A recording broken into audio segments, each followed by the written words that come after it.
Vamos a buscar en Hechos capítulo 2, versículos 22 al 40.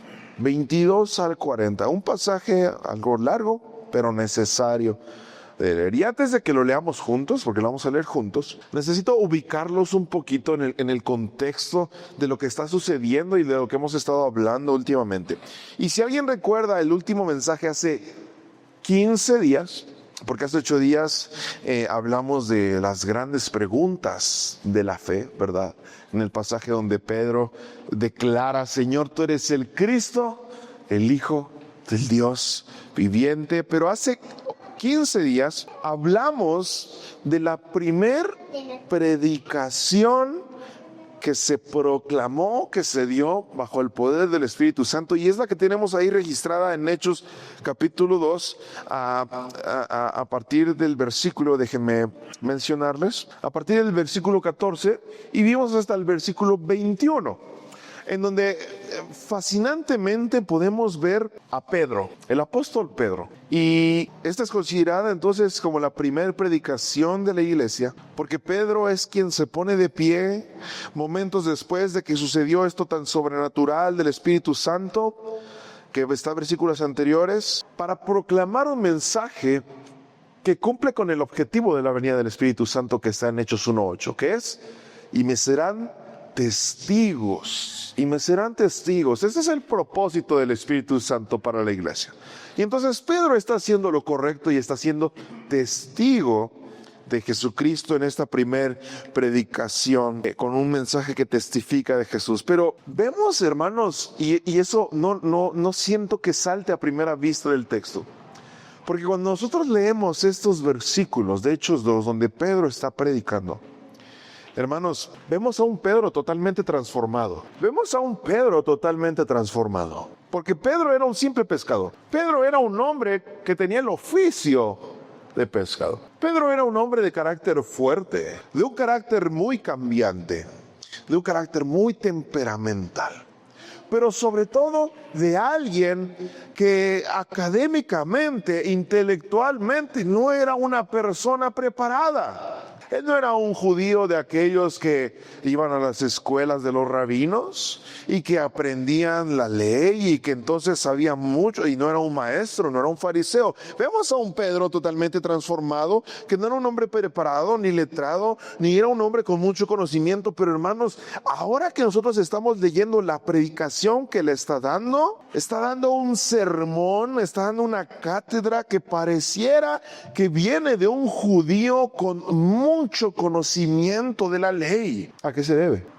Al Espíritu Santo. Al Espíritu Santo. Y este es uno de los temas principales del libro de los Hechos, porque el libro de los Hechos nos enseña que de hombres y mujeres insignificantes, poco aptos, poco preparados, con la intervención del Espíritu Santo suceden cosas sobrenaturales. Y ese es un principio que nosotros debemos aprender y entender, hermanos. Frente a cualquier circunstancia, nuestras aptitudes, nuestras habilidades y nuestras capacidades quedan a un lado cuando entra el Espíritu Santo en nuestras vidas. Y en esa ocasión del sermón pasado leímos la primera parte donde Pedro explicaba el significado de la profecía de Joel, donde anunciaba que la venida del Espíritu Santo era ¿qué? Una señal de que venía un día en donde se iba a agotar el tiempo. Que la venida del Espíritu Santo y este tiempo que estamos viviendo como iglesia, a partir de ese momento, es el tiempo en donde la humanidad tiene todavía oportunidad de reconocer a Dios. Porque un día va a llegar y ya no habrá oportunidad. Y ahora lo que vamos a ver y a leer a continuación es el complemento de ese sermón de la profecía de Joel, donde Pedro decía que ya no había tiempo, que era el tiempo en que el Señor preparaba su venida y que entonces por medio del Espíritu Santo la iglesia tenía que agotar todos sus recursos y predicar y predicar y anunciar y anunciar y anunciar y anunciar, dando oportunidad a que la humanidad reconociera que Jesús era el Salvador. Y esto que vamos a leer es la continuación de ese mensaje donde Pedro tiene dos propósitos, hermanos. Pedro tiene dos propósitos en específico mientras él está hablando. Y es el título del día de hoy. Pedro quiere enseñar a su audiencia que Jesús es Dios y está vivo. Y está vivo. Vamos a ver lo que dice el texto en Hechos 2, del 22 al 40. Vamos a hacerlo algo dinámico, vamos a ponerle intención a poder leer y poder entender y mirar lo que está sucediendo aquí. Quiero que lo lean junto conmigo ahí en la pantalla para que ustedes puedan mirar lo que está sucediendo aquí. Dice la palabra de Dios: varones israelitas. Es Pedro hablando, hermanos, varones israelitas, escuchen mis palabras. Y entonces comienza a hablar Pedro. Jesús Nazareno, que fue el varón que Dios aprobó entre ustedes por las maravillas, prodigios y señales que hizo por medio de él, como ustedes mismos lo saben, fue entregado conforme al plan determinado y el conocimiento anticipado de Dios, y ustedes lo aprendieron y lo mataron por medio de hombres inicuos, crucificándolo. Pero Dios lo levantó, liberándolo de los lazos de la muerte, porque era imposible que la muerte lo venciera. De él, dice David: siempre veía al Señor ante mí, Él está a mi derecha y nada me perturbará. Por eso mi corazón se alegró y mi lengua cantó llena de gozo. Mi cuerpo descansará en la esperanza, porque no dejarás mi alma en el Hades, ni permitirás que tu santo se corrompa. Me hiciste conocer los caminos de la vida y me llenarás de gozo con tu presencia. Termina la cita, es importante, y vuelve a hablar Pedro. Varones hermanos, podemos afirmar sin temor a equivocarnos que nuestro patriarca David murió y fue sepultado, y que hoy sabemos dónde está su sepulcro entre nosotros.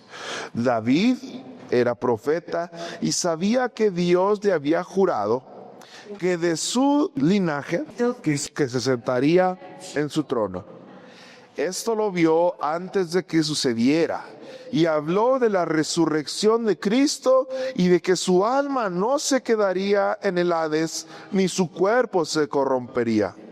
Pues a este Jesús Dios lo resucitó, y de eso todos nosotros somos testigos. Y como Él fue exaltado por la diestra de Dios, recibió del Padre la promesa del Espíritu Santo, y ha derramado esto que ahora están viendo y oyendo.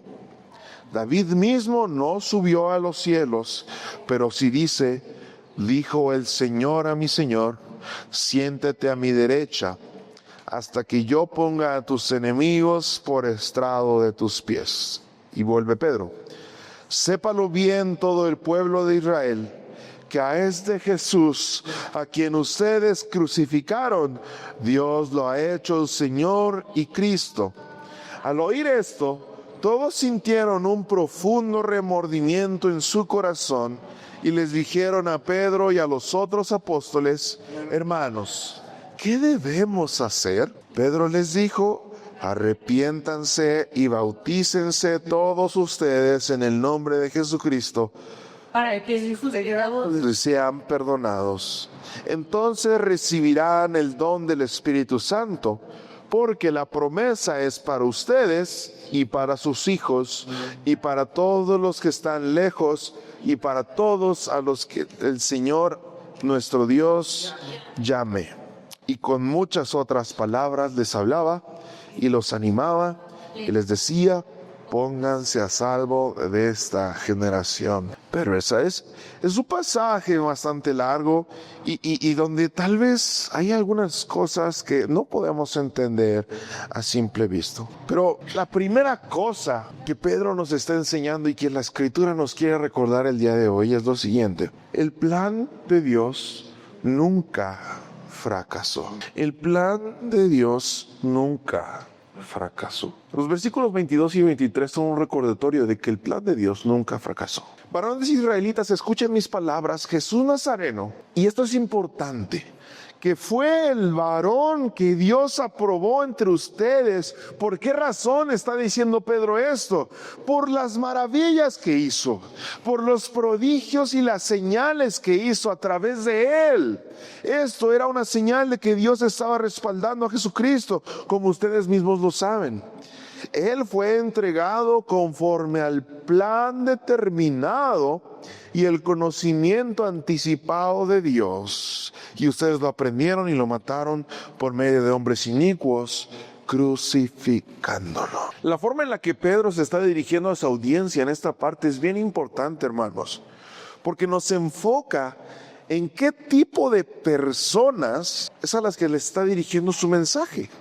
Y así entonces nosotros podemos entender mejor lo que está predicando. ¿A quién le está hablando aquí Pedro? A ver si ustedes perciben ahí. A los judíos. A los judíos. Pedro está hablando específicamente a los judíos porque comienza diciendo varones israelitas. Pastor, ¿por qué es importante? ¿Eso qué tiene que ver? Bueno, vamos a darnos cuenta de que Pedro tuvo, a lo largo de todo el libro de los Hechos, Pedro tuvo una misión especial de parte de Dios, que era anunciar el evangelio a los judíos, específicamente al pueblo de Israel. ¿Y quién es el otro apóstol del que nos habla el libro de los Hechos? Pablo. ¿Y Pablo a quién se dirige? Gentiles. A los gentiles. ¿Y quiénes eran los gentiles? Pues todos aquellos que no eran de raza judía. Ahora, ¿por qué esta distinción de tú le vas a hablar a los judíos y tú le vas a hablar a los gentiles? Bueno, porque a los judíos había que tratarlos con pincitas. Se creían la gran cosa los judíos. Se creían lo más top de la sociedad, estos muchachos. Y es importante que nosotros sepamos por qué está hablándole a los judíos, debido a que Pedro está dirigiendo su mensaje a ellos, a este pueblo que rechazó a Jesús como el verdadero Mesías. Los judíos rechazaron a Jesús como el verdadero Mesías. Y por eso Pedro se dirige en este mensaje a ellos. Y se dirige a ellos de una manera muy tajante. De manera muy, muy directa. Pedro no se anda con rodeos. Porque Pedro, hermanos, con el poder del Espíritu Santo, él lo que está haciendo en este mensaje, en primer lugar, es que Jesucristo fue el escogido y el enviado por Dios. Por eso dice, hermanos, Jesús Nazareno, el hombre que Dios aprobó entre ustedes por medio de maravillas, de prodigios, de señales que hacía por medio de él está afirmando que Jesucristo, ante toda duda de los judíos, quienes lo rechazaron, quienes dijeron que era un hereje, que era un falso, que era un montaje, todo lo que él hacía, Pedro está diciendo, hermanos, estas señales, estos milagros que él hizo, no es suficiente evidencia de que verdaderamente este hombre estaba respaldado por Dios. Todo lo que Jesús hizo era el cumplimiento de lo que los judíos conocían muy bien en las profecías del Antiguo Testamento. Todo lo que anunció Isaías, todo lo que profetizó David también, los judíos lo tenían en mente. Pero ¿cómo era posible que ellos no se daban cuenta de que estas profecías se estaban cumpliendo en Jesucristo? Y solo que había un pequeño problemita, hermanos, en este mensaje. Estamos hablando de lo que está sucediendo en esta predicación. ¿Cuántos días han pasado de que Jesucristo fue crucificado? 40 días al Pentecostés, al momento en que Jesús asciende. 40 días estuvo con ellos después de su resurrección. Y luego, después de que Jesús asciende al cielo y vuelve con el Padre, ¿pasan cuántos días? 10 días hasta que viene el Espíritu Santo. Y en ese día del Espíritu Santo sucede esto. Han pasado 50 días de que Jesucristo ha sido crucificado. Para este momento, hermanos, muchos de estos judíos, de los que están aquí escuchando a Pedro, siguen pensando que habían crucificado a un hereje, que habían crucificado a un impostor del Hijo de Dios, que habían crucificado a un falso profeta. Para este momento sigue habiendo judíos que siguen pensando que hicieron lo correcto, que habían defendido el nombre de Dios, que habían hecho algo bueno al asesinar a Jesucristo, que había sido lo correcto, que era lo que Dios quería de ellos. Pero Pedro les está diciendo que a ese hombre al que mataron era enviado por él. Y Pedro les dice que Dios había destinado que así sucediera, que esta muerte, que este asesinato, que la muerte y la crucifixión de Cristo eran parte fundamental del plan que Dios tenía para salvar a los pecadores. Pero ¿saben qué, hermanos? El plan de Dios nunca fracasó, nunca fracasó. Y esta es la hermosa soberanía de nuestro Dios, hermanos, que debemos aprender a contemplar en este pasaje. Nada escapa de su control. Porque fíjense, Pedro está llamando la atención de estos judíos, diciéndoles que todo, la aparente frustración del plan que ellos habían hecho, que dijeron, ya lo matamos, ya se acabó. Cuidado, porque eso también era parte del plan de Dios. Dios no improvisó después de que crucificaron a Jesucristo. Ahora, Pedro está llamando su atención a estos judíos diciéndoles, oye, lo que crees que tú hiciste bien, ¿qué crees? Dios lo tenía ya predestinado. Dios lo tenía ya planeado. Y esto es un choque a la conciencia de los judíos, porque ¿saben qué? Porque Pedro sabía que la muerte de Jesús era parte del plan de Dios. Sin embargo, aquellos que lo rechazaron, aquellos que pidieron que lo mataran, que pidieron su ejecución, eran completamente responsables de las acciones de sus manos, hermanos. Aunque Dios en su soberanía planificó que la muerte de Jesucristo, su Hijo, era necesaria para la salvación de la humanidad, aquellos que lo acusaron, aquellos que lo crucificaron, eran completamente culpables de su pecado. Y no hay reservas en la forma en la que Pedro los culpa, hermanos, por su pecado bien grande, porque él les dice lo siguiente, les dice, fue entregado conforme al plan determinado de Dios y el conocimiento anticipado de Dios. Y les dice, y ustedes lo aprendieron y ustedes lo mataron crucificándolo. Imagínense que ustedes tienen frente a ustedes a un grupo grande de personas que han hecho algo malo y te paras frente a ellos y sabes que te pueden hacer daño.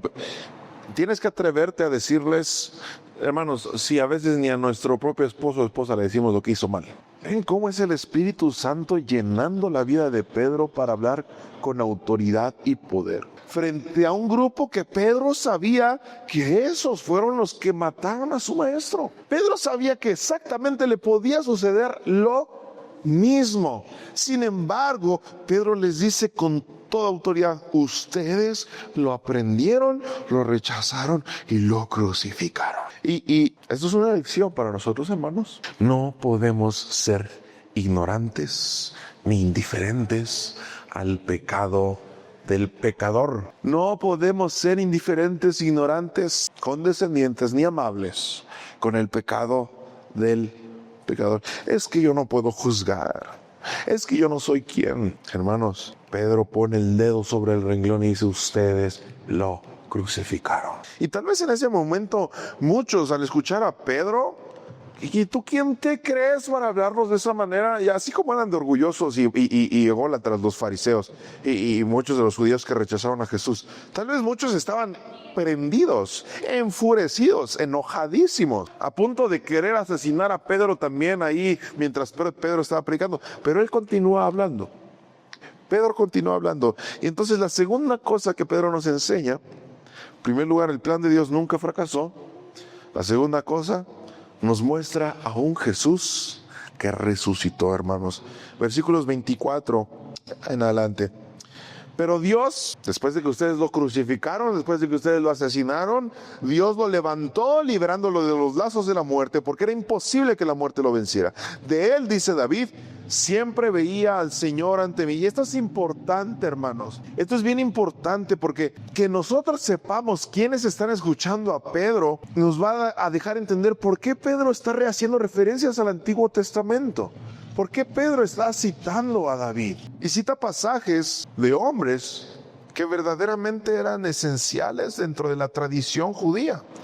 Por eso más adelante dice nuestro patriarca David. Y el sermón pasado, ¿a quién citó? Al profeta Joel. ¿Qué es lo que está haciendo Pedro? ¿Por qué? ¿Por qué está utilizando pasajes? Y este pasaje del que nosotros estamos encontrando aquí es una porción del Salmo 16. Es una porción del Salmo 16 donde está citando a David. Siempre veía al Señor ante mí, Él está a mi derecha, nada me perturbará. Por eso mi corazón se alegró y mi lengua cantó llena de gozo. Mi cuerpo descansará en la esperanza, porque no dejarás mi alma en el Hades, ni permitirás que tu santo se corrompa. Me hiciste conocer los caminos de la vida y me llenarás de gozo con tu presencia. Pedro está presentando a un Jesucristo que resucitó frente a la multitud y a la audiencia judía, porque él sabía que hablando de David, él iba a captar la atención de estos hombres que eran celosos según ellos de la ley, que eran celosos de la palabra, que según ellos tenían la interpretación correcta de lo que Dios había hablado. Y ahora está citando a David, quien era considerado un verdadero hombre temeroso de Dios y muy trascendente para la historia del pueblo judío. Y aquí comienza a enseñar que el plan de Dios continúa, que el plan de Dios frente a ese pensamiento de que ellos habían frustrado el ministerio de Jesucristo, de que ellos habían acabado con Él, de que ellos lo dejaron crucificado y que se les acabaron los problemas a los fariseos y los alborotos en las sinagogas, y esos alborotos cuando Jesús sanaba y la gente se acumulaba a su alrededor, pensaron que habían acabado con eso. Pedro les dice: ¿qué creen? A ese que ustedes crucificaron, Dios lo levantó y lo libró de los lazos de la muerte. Sigue avanzando el plan de Dios porque Jesús está vivo. Y lo que Pedro está haciendo es intentar abrir el entendimiento, los ojos de los judíos, y una vez más tocar a la puerta de su corazón para que pudieran darse cuenta, hermanos, de que Jesús es el Salvador resucitado. Por eso él cita a David en el Salmo 16, que el mismo David anticipó esa resurrección. Y a ver si de esta forma Pedro logra sacudir el entendimiento de los judíos y emblandecer su corazón para que abandonen su necedad de que Jesús no era un impostor, de que Jesús no era un falso, de que Jesús no era un hombre nada más con sabiduría, no, de que Jesús verdaderamente era el Hijo de Dios. Pedro lo que está haciendo, y dirían muy coloquialmente, les está dando una sopa de su propio chocolate, porque esas mismas personas, hermanos, los judíos que utilizaron las mismas escrituras para desacreditar a Jesucristo, ahora Pedro usa las escrituras para acreditar que Jesucristo realmente era el Hijo de Dios. Utiliza las escrituras para derribar sus argumentos. Hermanos, ¿cuántas veces utilizamos las escrituras para compartir? Pedro estaba consciente, hermanos, de que los argumentos que salían de su boca y de su entendimiento personal se iban a acabar. Y tal vez iba a decir algo que no tenía que decir. Por eso él no se mete en problemas. Iba directamente a la palabra. Los judíos tenían que darse cuenta, hermanos, de que toda la ley y los profetas del Antiguo Testamento anunciaban a este Cristo que 50 días atrás ellos mismos colgaron de un madero. Pero no solamente eso. Ellos tenían que darse cuenta también que ese Cristo al que ellos crucificaron resucitó y sigue vivo. Y sigue vivo. Y sigue vivo. Y está vivo, más vivo que nunca. Y por eso les dice, hermanos, David murió, nuestro patriarca David murió. Su cuerpo se quedó ahí en la tumba, en el sepulcro, pero por el contrario, Jesús sigue vivo, abandonó el sepulcro resucitado. Y estas citas de Pedro sobre el Antiguo Testamento no son poca cosa, hermanos. No es como que Pedro se supiera de memoria todo esto. Nuevamente, aquí vemos, hermanos, al Espíritu Santo respaldando sus palabras y le está guiando y le está estructurando el pensamiento antes de hablar. ¿Cuántas veces nos encomendamos al Espíritu de Dios antes de compartir de nuestra fe a alguien, hermanos? Pedro está fluyendo. Pedro está dejando que el Espíritu tome control de sus pensamientos. Y entonces él va a la Escritura. Y entonces esa Escritura respaldada por el Espíritu Santo tiene poder. Y entonces ese poder impacta el corazón de las personas que lo están escuchando. Y entonces el mismo Espíritu Santo ablanda el corazón de las personas que están escuchando el mensaje de Pedro. Todo es obra del Espíritu Santo. Pero mientras Pedro está hablando, el Espíritu Santo está influyendo en su mentalidad, en sus palabras, así como lo estoy haciendo yo ahora, hermanos. El Espíritu Santo está hablando a través de mí el mensaje de la palabra de Dios, y lo puede hacer en ustedes también. Pedro es el ejemplo, hermanos, de que el Espíritu Santo es suficiente para la obra del ministerio. El Espíritu Santo es suficiente para compartirle a mi vecino, a mi amigo, a mi compañero. El Espíritu Santo es suficiente para que Él ponga palabras adecuadas en mi boca y me lleve a la palabra, y entonces yo comparta la palabra. Hace esta comparativa del patriarca David y de Jesucristo, hermanos. Nuestro patriarca David está en su sepulcro, su cuerpo está ahí, pero en el sepulcro del Señor no hay nada. Él resucitó. Imagínense hasta este punto cómo se estaban quedando los judíos que lo estaban escuchando. No, yo creo que se quedaron pálidos cuando Pedro les dijo esto. ¿Cómo resucitó? ¿Qué estás hablando? Tal vez había todavía rechazo, tal vez algunos estaban enojados, pero espérense, porque lo que viene ahorita más adelante los va a enojar todavía más. Pedro nos enseña que el plan de Dios no fracasó. Pedro nos enseña y presenta a un Jesús que resucitó. Y en tercer lugar, de los versículos 33 al 40, Pedro nos presenta a un Jesús que es Dios. Y aquí es, hermanos, en donde muchos se hacen a un lado en cuestiones de la fe. Y puede que nosotros estemos ahí, hermanos, porque tal vez creemos que el plan de Dios continúa, porque tal vez creemos que Jesucristo ha resucitado, pero no vivimos, no modelamos una vida que crea que Jesucristo es Dios. ¿Qué es lo que hace Pedro a partir del versículo 33?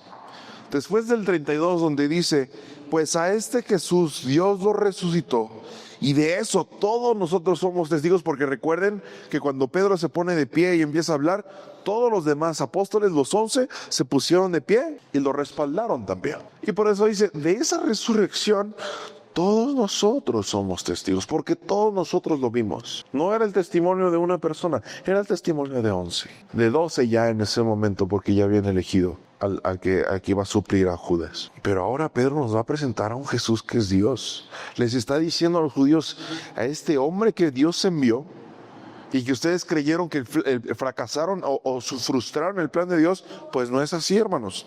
Este hombre Dios lo resucitó y el plan sigue avanzando y el plan continúa. Pero no solo eso, este hombre que ustedes crucificaron, que ya resucitó y que es parte del plan de Dios y que está continuando, ese hombre es Dios mismo. Y como Él, versículo 33, fue exaltado por la diestra de Dios, recibió del Padre la promesa del Espíritu Santo y ha derramado esto que ahora están viendo y oyendo. Este versículo número 33 es hermanos, una joya que la Biblia nos da. Es como un regalito que la Biblia nos da para entender un poco de la naturaleza de nuestro Dios. Tenemos al Padre, tenemos al Hijo, tenemos al Espíritu Santo en un solo versículo. Y como Él, está hablando de Jesucristo, y como Él fue exaltado, ¿por quién? Por la diestra de Dios. ¿De quién recibió? Recibió del Padre. ¿La promesa de quién? Del Espíritu Santo. La hermosura de la manifestación de la persona de Dios a través del Padre, del Hijo y del Espíritu Santo. Un Padre que envía, un Padre que crea, un Padre que perdona, un Hijo que salva, un Hijo que extiende gracia y un Espíritu Santo que transforma, un Espíritu Santo que regenera, un Espíritu Santo que convence al corazón. David mismo no subió a los cielos, pero sí dice, dijo el Señor a mi Señor, siéntate a mi derecha hasta que yo ponga a tus enemigos por estrado de tus pies. Sépalo bien todo el pueblo de Israel y todo aquel que escuche esta palabra, hermanos, que a este Jesús a quien crucificaron, Dios lo ha hecho Señor y Cristo. Aquí es donde muchos judíos yo creo que recibieron un golpe a su conciencia, un golpe a su egoísmo, a su necedad de creer que Jesucristo no era el Hijo de Dios, porque Pedro le está diciendo: sépanlo bien, que a este Jesús que crucificaron, Dios lo hizo Señor y Cristo. Dios lo hizo Señor y Cristo. Es el golpe final que Pedro da en su predicación, y podemos ver aquí la estructura del mensaje. El primero confronta su pecado. El primero les dice a los judíos: esto que hicieron no estuvo bien. A ese hombre que crucificaron era el enviado por Dios, era verdaderamente el Mesías. Y presenta la oportunidad de gracia, presenta la oportunidad de perdón, porque ese Cristo no está muerto, ese Cristo ha resucitado. Y hermanos, y porque Cristo ha resucitado, todos nosotros tenemos la esperanza del perdón y de la gracia. Por eso Pablo dice que su predicación pierde todo sentido si Cristo no hubiera resucitado. Porque el Cristo resucitado, hermanos, para la iglesia significa que el día de hoy nosotros tenemos la misma oportunidad de recibir perdón. Igual mañana, igual pasado mañana, y el día de hoy cualquier persona, cualquier pecador, por muy malo, por muy grave que haya sido su falta, hay una oportunidad para él o para ella, porque aquel que resucitó no es cualquier hombre. Aquel que resucitó, Dios lo ha hecho Señor y Dios lo ha hecho en Cristo. Y con este cúmulo de golpes, de ráfagas que Pedro dejó ir en contra de los judíos.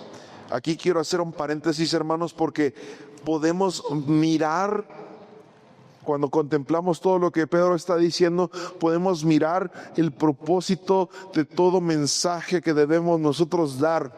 Porque aunque Pedro está hablando de una manera muy enérgica, aunque Pedro está hablando de una manera muy dura, aunque Pedro está hablando de una manera muy radical, transparente, él les está señalando su pecado, él les está poniendo el dedo sobre la herida. La intención de Pedro no es hacerles sufrir y cargarlos de culpa. La intención de Pedro no es decirle: mira, esto que hiciste estuvo mal y te vas a quedar así y entonces no hay esperanza para ti. No, hay energía en señalar el pecado. Pero Pedro sabe que tiene que testificar de la gracia y del amor de Cristo, y entonces les presenta la oportunidad de arrepentirse. Al oír todo esto, todos sintieron un profundo remordimiento en su corazón y les dijeron a Pedro y a los otros apóstoles: hermanos, ¿qué debemos hacer? Y Pedro les dijo: arrepiéntanse y bautícense todos ustedes en el nombre de Jesucristo para que sus pecados les sean perdonados. Entonces recibirán el don del Espíritu Santo. Estos que están diciendo con remordimiento, ¿qué debemos hacer? No son aquellos mismos que ante la presencia de los milagros de Jesucristo no dularon su corazón. Es la hermosura de la intervención del Espíritu Santo, hermano. Hay una imagen mental que nos permite entender cómo es que obra el Espíritu Santo, hermanos. Y eso quiero que nos ayude a la hora de nosotros hablar y compartir con alguien, nuestra familia, nuestros amados, y compartirles la esperanza sabiendo que ellos están viviendo una vida de pecado, una vida alejada de Dios. El Espíritu Santo es como si alguien nos estuviera empujando hacia un precipicio. Pero el Espíritu Santo también está del otro lado, listo para recibirte. El Espíritu Santo está tocando el corazón a través de las palabras de Pedro. Pero del otro lado, el Espíritu Santo también está emblandeciendo el corazón para que esas palabras puedan ser recibidas. No es lo bonito que hables. No es la forma tan elocuente en la que... No es eso. Es el Espíritu Santo y nada más, y nada más. Pedro termina presentando a un Jesús que es Dios y los invita a arrepentirse. Y este es el punto clave de todo testimonio de Dios: el arrepentimiento. Hermanos, necesitamos arrepentimiento, todos nosotros, porque tal vez la historia nos presenta a unos judíos terriblemente malos, despiadados, ignorantes, que rechazaron a Jesucristo. Pero como les decía, tal vez nosotros podemos creer que el plan de Dios no fracasó, porque ahora lo vemos y lo sabemos. Tal vez nosotros podemos creer que Jesucristo resucitó. hay evidencia extrabíblica, fuera de la Biblia, que evidentemente demuestra que Jesucristo resucitó. Pero tal vez no creemos que Jesús es Dios. Ante el pecado y ante la falta, el arrepentimiento es la única salida y alternativa para el perdón. Un arrepentimiento genuino es una declaratoria de guerra al enemigo, decirle: ya no tienes poder sobre mí. El arrepentimiento es una carta de amor al Señor. Es ponerlo en primer lugar por sobre todas las cosas.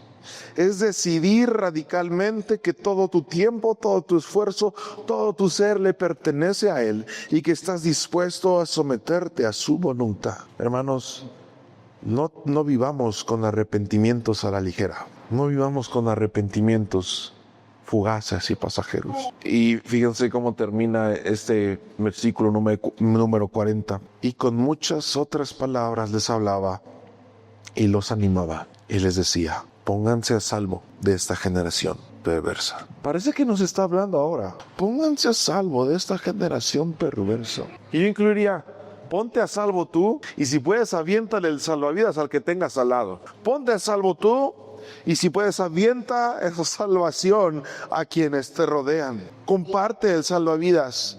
Comparte la barca, comparte el barquito, comparte esa lanchita de la cual te puedes salvar de ahogarte. Compártelo. Una vez más, la palabra, hermanos, nos da un ejemplo muy, muy, muy vivo de cómo podemos nosotros cumplir con la comisión de Hechos 1:8, de ser testigos de Él. Hoy en día, hermanos, muchos evangelistas te van a decir infinidad de estrategias para evangelizar. Algunas son muy buenas, algunas ya no tan efectivas. Pero cuando nosotros quitamos, hermanos, el señalamiento del pecado, cuando nosotros hacemos a un lado la verdad de las cosas y pasamos por alto lo que aquella persona no está haciendo bien, lo que aquella persona vive en un hábito que deshonra el nombre de Dios, hermanos, nuestra predicación no tendrá eficacia. Nuestro testimonio no va a tener efectividad. Porque no estamos presentando a un Dios que está vivo. No estamos presentando a un Jesucristo que es Dios y que aborrece el pecado. No estamos presentando el plan que Dios está continuando de que todo pecador pueda reconocer su pecado y arrepentirse y volverse a Él. Y esto es un mal, porque en muchas iglesias hay muchos pecados en cada uno de los hermanos y hermanas que no se abandonan. ¿Por qué? Porque no se señalan. Porque no se dicen, no se mencionan, no se ponen sobre la mesa. Y esto es necesario para la restauración del corazón del pecador. Así es que, hermanos, con este pasaje tan extenso que de verdad nos da mucho material de qué tomar para hablar, pudiéramos hablar del Salmo 16 que cita Pedro, pudiéramos hablar de la doctrina de la Trinidad en el versículo número 33, pudiéramos hablar de la justificación, de la salvación, pudiéramos hablar de infinidad de cosas, pero el propósito de Hechos apunta hacia el testimonio, y este es el testimonio que Pedro da de Jesucristo. Y este es el testimonio que nosotros debemos dar a los incrédulos. Jesús fue crucificado, pero resucitó. Y ese hombre que Dios resucitó es Dios encarnado. Oremos al Señor. Padre, gracias por tu palabra. Gracias, Señor, porque una vez más, y no nos vamos a cansar de escuchar lo que tu palabra nos recuerda y nos enseña de tu resurrección, de tu reinado vigente, de que sigues estando ahí, sigues, Señor, ejerciendo tu gobierno y tu justicia por sobre toda la creación. Y que, Padre, no podemos perder de vista el enfoque del libro de los Hechos, que es darnos la oportunidad de predicar el arrepentimiento y la salvación. De predicar, Señor, que hay perdón para el pecado. De predicar, Señor, que aún en la persona que menos consideramos apta para la salvación, Señor, tú puedes restaurarle. Tú puedes alcanzar su vida, Señor. Y el mensaje es claro: no hay otro camino para la salvación. No hay otro camino para el perdón que solamente tú, Señor. Solamente tú, Señor, a través del arrepentimiento. Padre, gracias por esta palabra. Gracias, Señor, por el recordatorio de que Jesucristo está vivo, de que Jesucristo es Dios y de que tu plan sigue obrando en este mundo. En el nombre de Jesús. Amén.